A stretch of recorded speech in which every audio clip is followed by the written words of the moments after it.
Assalomu alaykum, hurmatli talabalar. Bugungi mavzumiz dinshunoslik fanidan, yana dinshunoslik faniga kirish, uning tarkibiy qismlari deb nomlanadi. Rejada qo'yilgan masalalarda biz birinchi o'rinda o'sha dinni o'ziga, etnologik jihatdan dinga berilgan turli xil ta'riflarga to'xtalamiz.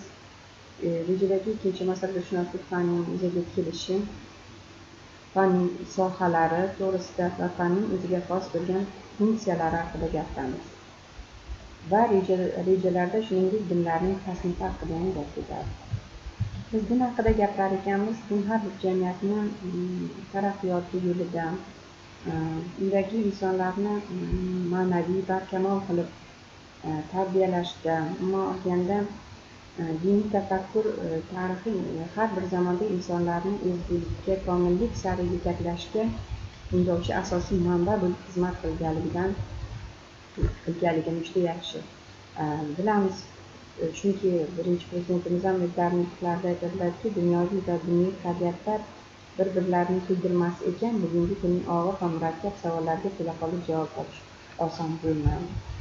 Darhaqiqat shu o'rinda biz dinshunoslik fanining o'ziga xos xususiyatlari, prinsiplari, kategoriyalari va ularning o'ziga xos bo'lgan asosiy manbalarda, asosiy mavzularda yoritilishi bilan to'xtalib o'tadigan bo'lsak, dinshunoslik avvalo dinlar tarixi, ular bilan bog'liq jarayonlar, dinning inson hayotining turli jabhalari bilan o'zaro ta'sirlashuvini o'rganuvchi fan sifatida tahlil qilinishiga ham biz alohida e'tibor beramiz. Chunki bu fan barcha ijtimoiy fanlar qatori ham o'zining o'rganish obyektiga ega ekanligi, dinning paydo bo'lishi, ijtimoiy mohiyati va jamiyatdagi rolini tadqiq qilish bilan birga diniy e'tiqodlarning paydo bo'lishi, rivojlanishi, ularning jamiyat taraqqiyotidagi evolyutsiyasini ilmiy jihatdan o'rganishga qaratilgan asosiy ham nazariy ham amaliy fan sifatida ta'lim tizimiga kiritilganligi bilan xarakterlanadi. Dinshunoslik fanining asosiy maqsadi bir qator dolzarb masalalarni ham shu o'rinda aytib o'tishimiz hal etishga qaratilgan. Chunki so'nggi davrda dunyoda ro'y berayotgan qonli to'qnashuvlar asosan diniy va milliy asosda yuz berayotganligini hisobga olib, talabalarda bag'rikenglik madaniyatini shakllantirish, ularga dinlarning tinchliksevar, insonparvar g'oyalarini ochib berish, dinlar tarixi mohiyatini ochib berishda eski bir yoqlama ateistik yondashuvlardan voz kechish, talabalarga dinlar borasidagi ilmiy maktablar, nazariyalar haqida obyektiv bilimlarni berish, turli dinlarni niqob qilib olgan ekstremistik va terrorchi tashkilotlarning aslida hech qaysi dinga to'g'ri kelmasligini ularga uqtirish, tushuntirish, O'zbekiston Respublikasida mavjud konfessiyalar o'rtasidagi o'sha totuvlikni ta'minlashga hissa qo'shish kabi dolzarb masalalarni o'z ichiga olishi bilan birga milliy va diniy qadriyatlarning tarixan mushtarakligi, ularning umuminsoniy qadriyatlar bilan uyg'unligi va bu qadriyatlarning hozirgi mustaqil O'zbekiston sharoitidagi ahamiyatini yanada aniqroq yoritib berib, talabalarda dinga nisbatan to'g'ri yondashuvni shakllantirish va jamiyat uchun yuksak ma'naviyatda kadrlarni tarbiyalashdan iborat ekanligi bilan ham muhim ahamiyatga ega. Dinning mohiyati haqida gapirar ekanmiz, buncha izohlansa-da, uning asosida ishonch, e'tiqod, tuyg'u yotishini ham biz yaxshi bilamiz. Darhaqiqat din ishonmoq tuyg'usidir. Ishonmoq tuyg'usi insoniyatning eng teran va ruhiy ma'naviy ehtiyojlaridandir. Din arabcha so'z ekanini barchaga ma'lum, lekin din tushunchasini to'liqroq anglab olish uchun uning ham lug'aviy ham istilohiy ma'nolarini alohida olib tanishib, tahlil qilish maqsadga muvofiq.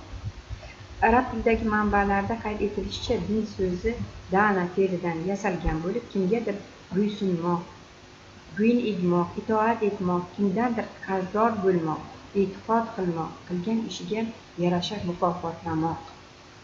Va shuningdek yana o'sha tushuncha sifatida arab tilidagi manbalarda keltirilishicha, dinun so'zi ham din, iymon, ajr, mukofot, qilingan ishlarga yarasha berilgan haq kabi ma'nolarni bildirishi. O'zbek tili lug'atida esa adabiyotlarida din ishonch, ishonmoq, e'tiqod, mulk, hukm, hisob, jazo, tadbir, bo'ysunish, itoat qilish, ibodat, parhez, yo'l tutish, odat qilish, e'tiqod qilish ma'nolarini bildirishi keltirilgan. O'zbek tilidagi din ma'nosini beruvchi atamalar barcha tillarda mavjud, jumladan o'sha zardushtiylarning manbasi Avestada. Din o'sha Avestada din Dayena qadimgi fors pahlaviy tilida din, dena, danla so'zi ishlatilib, yo'l, mazhab, marosim, uslub, tarz kabi ma'nolarni bildirgan. Ibroniy tilida istifoda qilinadigan datin so'zi din tushunchasini ifodalash uchun umumiy termin bo'lib, hukm, amr va qonun ma'nolarini anglatishni ham aytib o'tmoqimiz kerak. Rus lug'atlarida esa religiya, diyonat, dindorlik, taqvodorlik, xudojo'ylik, mo'minlik, taqvo, muqaddas narsa va joy, qadamjolar, ziyoratgoh, ibodatxona, topinish, sig'inish va shu bilan birga bog'liq diniy marosimlar degan ma'nolarni ham anglatadi. Biz bu etimologik jihatdan lug'aviy ma'nolarda, dinning lug'aviy va istilohiy ma'nolarida bir qancha holatlarni, bir qancha jumlalarni keltirib o'tishimiz dinning o'ziga xos bo'lgan ham o'zbek tilidagi ham turli xil tillardagi tarjimalarda bildirilgan o'sha mazmun mohiyatini ochib berishga qaratilganligi bilan ham muhim ahamiyat kasb etadi. Olimlar muayyan e'tiqod din deb atalishi uchun uch asosiy forma, uch asosiy fundament rol o'ynashligini uqtirib o'tadilar. Olimlar muayyan e'tiqod asosan dinga aylanishi borasidagi fikrlari, ularning o'sha birinchidan o'sha g'ayritabiiy iloh haqidagi tasavvurlarni mavjudligi bilan to'ldirilgan o'sha qarashlar, ya'ni transcendent va immanent xudolarga ajratilganligi. Transcendent insonlarga hech qanday aloqasi bo'lmagan qusur va nuqsonlardan xoli xudolar kirishi. Islomda masalan Alloh taolo, xristianlikda ota xudo, yahudiylarda Yahva va boshqa xudolarni keltirish mumkin. Immanent xudolarda o'sha g'ayritabiiy yaratuvchanlik, o'zg'unchilik, rizqlantiruvchi kabi kuchlarga ega xudolar. Ular o'sha antropomorf, inson qiyofasidagi yoki zoantropomorf, zoomorf, yarim odam, yarim hayvon shaklidagi o'sha xudolarni keltirishimiz mumkin.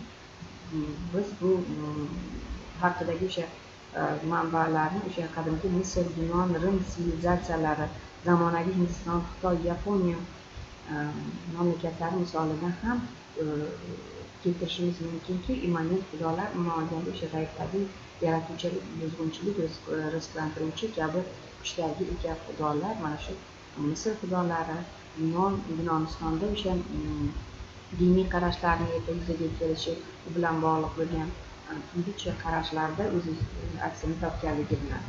Ikkinchidan o'sha xudo bilan insonlarni bog'lab turuvchi kult va kultlar majmuasi kiradi.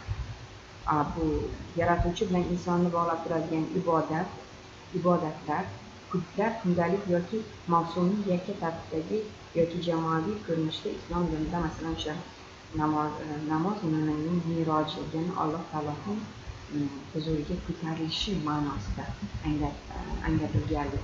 anglanishi. Kultlar kundalik yoki mavsumiy yakka tartibdagi yoki o'sha jamoaviy tarzda o'tkaziladigan tadbirlar, marosimlar sifatida gavdalanishi. Shu o'rinda yana shuni aytmoqchimizki, dinshunoslikni biz ham turli xil sohalarga bo'linganligini ham aytib o'tmog'imiz kerak. Bu sohalar juda xilma-xil. Masalan, biz din fenomenologiyasini olamizmi, din sotsiologiyasini olamizmi, din psixologiyasini olamizmi? Bu o'rinda har bir soha o'ziga xos bo'lgan dinni majburiyatlari, dinning o'ziga xos xususiyatlari, ko'rinishlari, barcha jihatlarni o'zida namoyon etishi bilan ham xarakterli. Din fenomenologiyasi haqida bolalar gapiradigan bo'lsak, fenomenni o'zi namoyon bo'luvchi, ko'zga ko'rinuvchi narsa bo'lib, fenomenologiya ko'zga ko'rinuvchi narsaning sistematik shaklida tadqiq qilinishidir. Dinning ko'zga ko'rinuvchi, tashqarida aks etuvchi jihatlarni o'rganuvchi ilmiy sohasi esa shu o'rinda biz ayta olamizki, din fenomenologiyasi deb aytiladi. Dinni turli xil holatlarda, sohalarda tahlil qila olish, umuman olganda har bir sohani har bir sohani izchil o'rganish, o'ziga xos bo'lgan tomonlarni o'rtaga tashlab tadqiq qilish bilan ham taqqoslash mumkinki, o'sha din fenomenologiyasi tarixiy shakllanishlarini e'tiborga olmagan holda dinni fakt yoki voqelikning bizga namoyon bo'ladigan jihatlarini asosiy o'ringa ko'tarishi bilan xarakter yoki din fenomenologiyasi turli dinlarning ibodat va marosimlarini muqaddas joy, zamon, narsa va shaxsiyatlarni tadqiq qilib mushtarak jihatlarni topishga harakat qilishi bilan ham ahamiyatli. Din fenomenologiyasi shuningdek diniy tuyg'u va bu tuyg'uning ko'rinishlaridan deyarli butun dunyoda bir-biriga o'xshash bo'lgan o'sha ishoraga ko'proq e'tibor berishi yoki barcha dinlarning asli va g'oyasining bir ekanligini isbotlashga harakat qilishi, diniy ramz belgilarda yashiringan ma'nolarni ochish va majoziy so'zlarning muqaddas mazmunini yoritish kabi ishlar ham uning vazifasiga kirishini aytib o'tmog'imiz kerak. Din sotsiologiyasi. Din sotsiologiya jamiyatni o'rganadigan fan ekan, uni o'ziga xos bo'lgan juda ko'p qirralari, o'rganish obyektlariga ega. Chunki biz sotsiologiyamiz obyektiv, zamonaviy sotsiologiyada biz obyektiv yo'nalishlarni oladigan bo'lsak, bu yo'nalishlar o'ziga xos bo'lgan katta bir ko'lamni tashkil qiladi. Bu birinchi o'rinda o'sha sotsial ijtimoiy jihatdan, keyin o'sha etnik kelib chiqishi jihatdan turli xil guruhlarni o'rganish borasidagi tahlillar bilan xarakterlanadi. O'sha biza bu yerda o'sha sotsial yo'nalish degan deyishimiz bilan birga ikkinchi o'sha yo'nalishi ijtimoiy yo'nalishdan tashqari milliy yo'nalish. Bunda o'sha mintaqa, millatlar, etnik guruhlar, ularning kelib chiqishi, umuman olganda evolyutsiyasi, taraqqiyot evolyutsiyasi va hokazolar. Va biz o'sha tarmoqlar sotsiologiyasi bilan tahlil qiladigan bo'lsak, uni sohalarini tarmoqlar sohasida o'sha iqtisodiy soha, ijtimoiy soha, umuman olganda har bir sohani jamiyatda o'rni roli borligini va hudud jihatdan ham sotsiologiyada obyektiv, zamonaviy sotsiologiyaning obyektiv sohalari hudud jihatdan ham farqlanishi uning asosiy o'sha obyektiv jihatlarni, obyektiv holatini ko'rsatib beradiki, bu o'sha regionlar, davlatlar, mamlakatlar, mintaqalar, tumanlar, shaharlar misolida ham tahlil qilib o'rganish mumkin. Shu o'rinda biza sotsiologiyani agar 3 ta asosiy tarkibiy qismiga e'tibor beradigan bo'lsak, bu 3 asosiy qism bu umum sotsiologik nazariyalar, maxsus sotsiologik nazariyalar va empirik sotsiologik tadqiqotlardan iborat ekanligi va o'sha ikkinchi asosi, o'sha asosiy tarkibiy sohalarga kiruvchi sohalardan biri bu o'sha maxsus sohalar hisoblanadi va maxsus sohalar ichida biz din sotsiologiyasini jamiyatda o'rni, roli borligini va bu yo'nalish bo'yicha bir qator g'arb olimlarining mehnati, umuman asarlari, konsepsiyalari muhim ahamiyat kasb etishini aytib o'tmog'imiz kerak. Shu jumladan nemis olimi Max Weber ham o'sha din sotsiologiyasi bo'yicha ishlagan asarlarida umuman olganda din sotsiologiyasi asoschilaridan hisoblanadi. Biz nemis sotsiologlardan Georg Zimmerni keltira olamiz. Ular jamiyatda o'sha dinning o'rni, roli haqida xususiyatlari, turli xil qarashlar misolida tahlil qilib o'z asarlarida, konsepsiyalarida ochib berishdanki, din jamiyat munosabatlarini va bu munosabatlar ortidan kelib chiquvchi voqea hodisalarga ko'proq urg'u berishi bilan ham ahamiyatli. Din sotsiologiyasi ijtimoiy diniy muassasalarni, dinning davlat, xalq, oilaga nisbatan munosabatini, din sohasida yuzaga keluvchi ijtimoiy voqea hodisalarni turli tarzda o'sha din jamoalarining jamiyat bilan bo'lgan munosabatlarini asosiy mavzu sifatida tadqiq qilish bilan xarakter.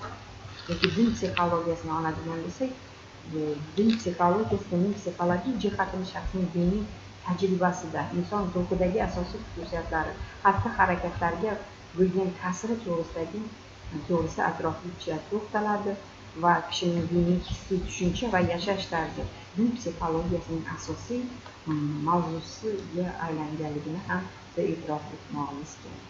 Din falsafasida esa din falsafasi dinni falsafadan kelib chiqib tahlil qilishi bilan va dinning haq yoki botil ekanligi masalasida mashg'ul, faqatgina o'sha haq yoki botil ekanligi masalasi bilan mashg'ul bo'lishi emas, balki diniy hukmlarning mantiqi va mohiyatini ochib berishda qaratilganligi bilan va asosiy jihati hukm berish, xulosa yasash va dinning asosiy mohiyati insonning haqiqatlar bilan bo'lgan bog'liqligini o'rganishga ko'proq e'tibor beradi. Yuqoridagi aytib o'tilgan fikrlar bu dinshunoslik faniga kirish, uning maqsad muddaosi, dinga berilgan turli xil ta'riflar, din sohasida har bir sohani o'ziga xos bo'lgan xususiyatlari jihatidan tahlil qilinganligi bilan muhim ahamiyat kasb etar ekan. Biz shu jumladan uni katta bir tarkibiy qismga ega ekanligini, bu o'zini taraqqiyot yo'nalishi, o'zini tarixi, o'zini mazmuniga, o'zini fundamental asoslariga ega bo'lgan fan sifatida ham e'tirof etilishiga bir chuqur